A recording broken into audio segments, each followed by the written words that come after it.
If you think about the best way to look like you have muscle in public, it's probably by having really nice forearms. But what are the best ways to actually train the forearms? Well, in this video, I'm going to be ranking the 3 best ways to train each muscle group in the forearm for maximizing hypertrophy on a tier list from S all the way to D. Although there's not going to be any exercise for D because I'm only choosing the best for each muscle group, but it's good to be able to compare them. Now, the criteria I'm using to rank these exercises will be on screen, and remember that ultimately, this is my opinion. Now, the forearm is made up of 3 different muscle groups. First one is the brachioradialis, which aids in elbow flexion, especially when your wrist is not supinated.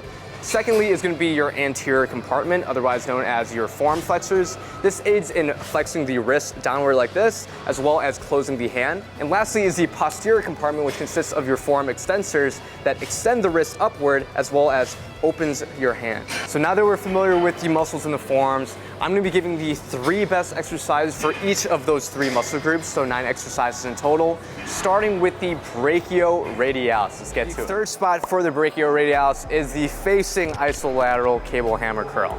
Now, the brachioradialis is kind of interesting because it has the best leverage to do elbow flexion on a curl in the more shortened part of the range of motion. So think up here, this upper half, rather than the bottom portion, which is a reason why I opt to do a facing cable hammer curl variation rather than a more lengthened focused one where we're facing away. Now, the main pro with this exercise is the stability of the movement.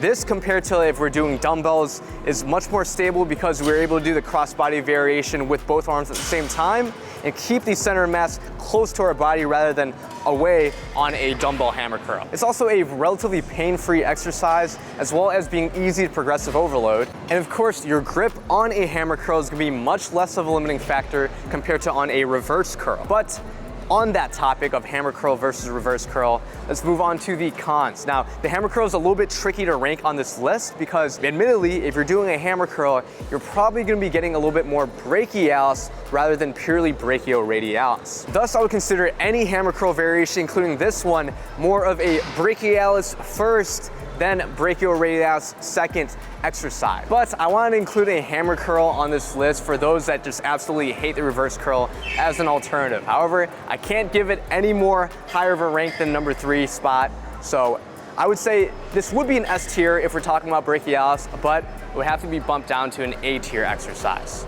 Now, the second exercise on the list for the brachioradialis is the seated row reverse curl. Now, this is actually a reverse curl, so we're actually going to be curling with that pronated grip, thus biasing the brachioradialis as best as we can. And out of all the reverse curl variations, I find this weird setup to be actually the most comfortable and the most stable. And I think the big thing is you want to stick to doing a cable reverse curl over like a dumbbell one, because in general, the handle is going to be much thinner than, let's say, on a dumbbell or on an easy curl bar. And that just makes your grip a little bit less of a limiting factor than it would be on a wider, chunkier grip, which is definitely gonna be a plus since the main issue with a reverse curl in general is gonna be that grip factor. Now, you might be wondering, well, in that case, why don't I just do like a standing reverse curl like a normal person? Well, on a standing reverse curl, I find that because your grip becomes a limiting factor and as you're approaching failure, people tend to lean back a little bit too much compared to on the seated row exercise. Because you're constantly being pulled more forward, I actually find momentum to be less of a problem doing this variation compared to the other one. Now, as long as you're not taking too narrow of a grip, this exercise is gonna be relatively pain-free. I recommend staying around shoulder width. For me, a bar like this just works, but if you're a little bit broader, you might need to use a lat pull-down bar. Now, progressive overload is gonna be slightly better than the last exercise because we're performing a bilateral movement on a cable stack. So if we put a 2.5 pound plate through the pin, we can technically increase this by 1.25 pounds each arm, which may seem kind of irrelevant, but in the case of a forearm exercise where pretty much every single pound makes the biggest difference, I think it is notable to mention. But let's move on to the cons. Now, again, I mentioned that limiting factor. That is by far the biggest con on any reverse curl. I think it's gonna be a little bit better on the seated row version, and which is the reason why I chose this variation. But another issue some people may have is some people may find doing a reverse curl from a purely pronated wrist position can be a little bit uncomfortable, and that's essentially why I have a little bit of an elbow flare when I actually go for the reverse curl. Compared to if your arms are tugged, this can kind of feel a little bit like overly pronated, which your mileage may vary. Perhaps using a curved bar can help with this, but I digress. Ultimately, this exercise is a really solid reverse curl variation. I would also give this an A tier.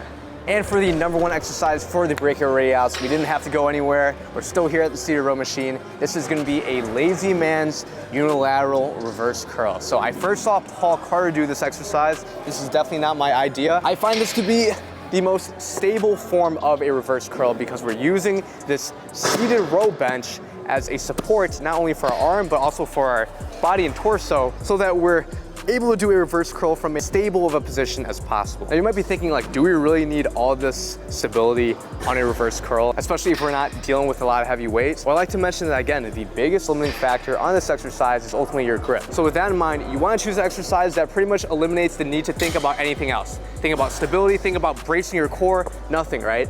Really, all we're gonna have to focus on is bringing our arm back, as well as keeping our hand closed so we don't lose our grip. In terms of the other factors, progressive overload is gonna be pretty much the same. However, we are doing this unilaterally, so we can't really increment by 1.25 pounds. However, we get the added benefit of this being a unilateral exercise, which of course allows us to focus more on each brachioradialis individually. I actually find this exercise a little bit more pain-free because we're also working with one arm and we're not really dependent on each other. In general, bilateral exercises, especially when we're dealing with curls, tend to be less comfortable overall compared to unilateral variations or isolateral ones. Now, ultimately, I'm gonna rank the lazy man's reverse curl. I think it's gonna be our first S tier exercise, guys. Let's move on to the next muscle group. Now, moving on to the anterior compartment, otherwise known as your wrist flexors, the third spot goes to the behind the back, easy curl, wrist curl. Although I'm using a straight bar here, but you kind of get what I mean.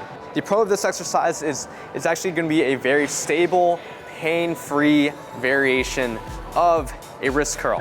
In fact, the most difficult part of this exercise is probably just getting into position in the first place, but once you're there, this is actually a very simple exercise to execute. And for those that tend to get pain when doing a wrist flexor, when their wrist tends to go extend back like here, this movement of course avoids that because it's essentially a shortened partial. So on the pros it's pain-free, it's stable, but talking about the cons now, it is pretty much a shortened partial of an exercise. Since we're starting at a neutral wrist, we're not really getting a stretch on the wrist flexors or anything. We're simply just contracting them into a more shortened position. So ultimately, if you tend to get wrist pain on a wrist curl, when you let your wrist go into extension, this is gonna be a good alternative. This is gonna go into the B tier.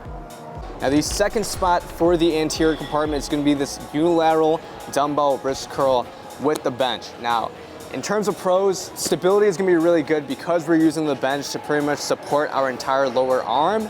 I recommend doing this variation if you're gonna do free weights over just arbitrarily holding the weight up with your biceps like this. And compared to the behind the back wrist curl, we're actually able to get our wrists into extension and thus get a better stretch on the muscles of the forearm flexors. On top of that, peak resistance is gonna be in a more lengthened area in that mid-range focus, at least compared to the behind the back curl, where the hardest part is gonna be at the most contracted position when your forearm's pretty much fully shortened and your wrist is like completely curled up. And moving on to the cons of this exercise, some people can find that a wrist curl is just not the most comfortable exercise for their wrist. So your mileage may vary in terms of how much pain you experience on this exercise. If you do get pain, probably want to avoid doing this exercise. But also from a progressive overload standpoint, the heavier the dumbbell you go, the bigger it will be and the more unwieldy this exercise may be, just because you might have issues with the dumbbell actually like hitting the bench when you're trying to do the wrist curl if you're working with like 30s or something like that. But overall, I would give this exercise a solid B tier. Now the number one spot for the anterior compartment is gonna be the unilateral cable wrist curl. Now I'm setting up this a little bit differently because I have the cable all the way up top. And how I like to do it is I'm actually gonna lean over and do the wrist curl from this position. Now, I mentioned earlier that some people tend to find wrist pain when they're coming from an extended wrist and doing a wrist curl like this. This exercise, because we have the cable up here, we're not actually getting as much into extension, so there's not as much pressure for your wrist going back. So if you tend to also get pain, this tends to feel a little bit better. I think when it comes to training the anterior compartment, it's, you think about stability, you think about, the usual stuff, trying to get a good stretch on the exercise. However, because I feel like pain is so prevalent for a lot of people, choosing an exercise that's relatively pain-free is probably gonna be a really good bet. Even though we're not able to get as good of a stretch, let's say on a dumbbell wrist curl, we're still gonna get a more mid-range focused exercise where the hardest part is gonna be more in this mid-range area. So at least we're not, getting a super ascending resistance profile where the hard part's like all the way down here, like on the behind the back curl. So overall, TLDR it feels a little bit more even from a resistance profile perspective. Also, in terms of progressive overload, unlike on the dumbbell variation, we don't really have to deal with the exercise being more unwieldy as we progress. So progressive overload is pretty good. Now, in terms of cons, if I had to be nitpicky, some people may find getting to this position a little bit unintuitive, like they will throw their body into it and kind of like turn it into more of this kind of motion. But at the end of the day, if you can simply focus on bringing your wrists forward like this and not moving anywhere else, you should be good. This is a solid S tier.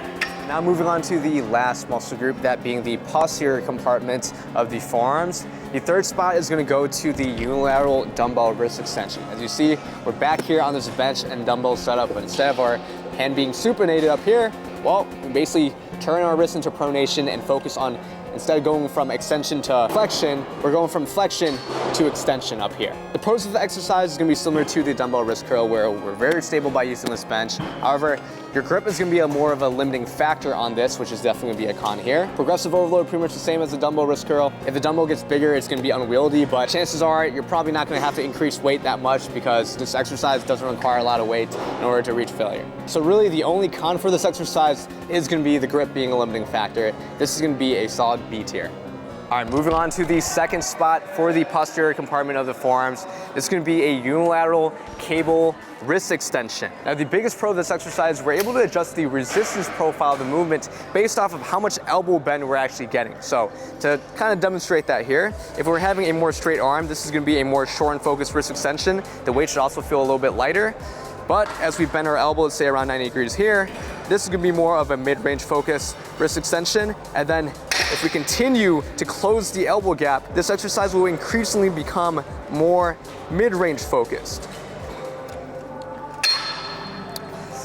Also very heavy, which is definitely moving on to the cons of this exercise. Progressive overload is easy to do, however, it's gonna be pretty hard since, again, the posterior compartment doesn't really require a lot of weight to overload. And of course, another con of this exercise is inherently this is gonna be a less stable variation compared to the dumbbell variation that I was showing you before. But overall, this also gets a solid B tier. And for the number one spot for the posterior compartment, we're staying at the cables.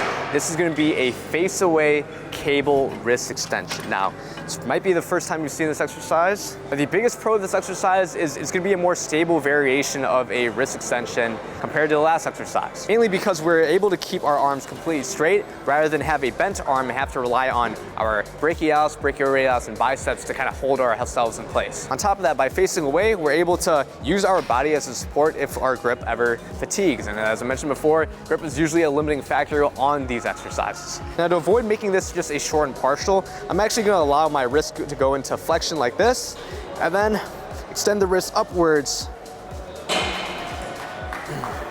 to get a full range of motion here. Now, the cons of this exercise, well, it can be a little bit distracting that, you know, the cable might be rubbing against your cherries, but you get used to it.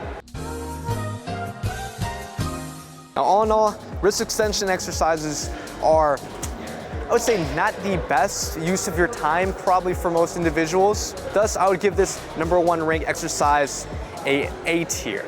And those were the 3 best exercises to train each muscle group in the forearm. Now, I got pretty nuanced here. If your goal is absolutely to maximize forearm growth, I recommend choosing at most 1 exercise from each of those different major muscle groups in the forearm. Otherwise, if you're going for a more minimalistic approach, if I had to choose 1 exercise to recommend to you, it would be the Lazy Man's unilateral cable reverse curl to grow the brachioradialis. Now, you might be wondering, why aren't gripping exercises in this? So like something like a dead hang or a farmer's carry. Now those exercises are isometric exercises, meaning we're just holding the contraction. And in general, if you're trying to maximize muscle growth, you want an exercise that actually has a range of motion where you're stretching the muscle as well as contracting it. And so that's essentially why the gripping exercises weren't on the list. With that said, that could be a more functional, viable option. Just don't consider that a good exercise for muscle growth. But yeah, that was pretty much the list. Now comment down below if you agree or disagree with me. Thank you guys so much for watching this video. Don't forget to leave a like to support my page. Just hear the clapping. They want you to like the video, so please do that. Hit subscribe if you want to level up your physique, and don't forget to hit the bell notification to get the videos right as they come out. That would be much appreciated. See y'all in the next one. Peace.